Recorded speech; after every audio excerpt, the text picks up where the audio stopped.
The little girl was very beautiful, and she was very little, and she was very afraid.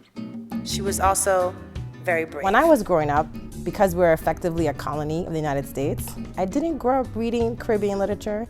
This is despite the fact that my grandmother and my mother were both librarians, and we had lots of books in the house, but the books weren't really Caribbean texts. My goals for this series are many, one of which is to really just have a renewed attention on the complexity of the Caribbean.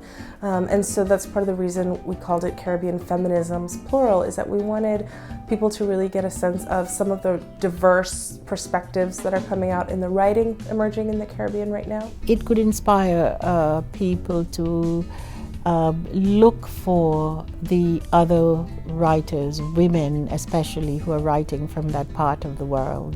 You know, I think that the work of Kincaid and Yanique could be characterized as types of feminisms, Caribbean feminisms, insofar as they're both very much focused, to my mind at least, on revealing a voice that is an individualized voice of a particular woman. Because you talk like someone on the radio.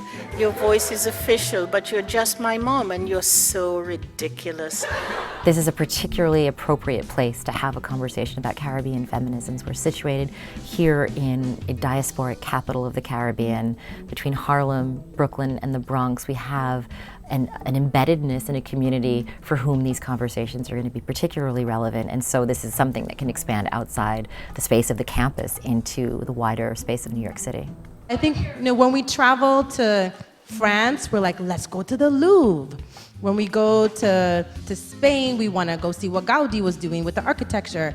And when we go to the Caribbean, we want to lay on the beach and not engage with the other human beings. On the whole, to go on a tour, to visit a place as a tourist is kind of a wonderful thing. You go to another place to enlarge yourself, to make you understand the world better. In our part of the world, you go to forget yourself.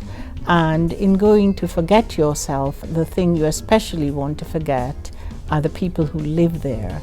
In fact, you wish they were invisible. I would like the visitor, the traveler, to come and say, what art are you guys creating? Talk to me about your architecture. Where are your writers? What I hope that my novel and my story collection and my poetry collection and whatever I continue to write will do is make it completely normal for Virgin Islanders to read Virgin Islands texts. That it would be completely normative that a 16-year-old will say, oh yeah, I've read Virgin Islands literature.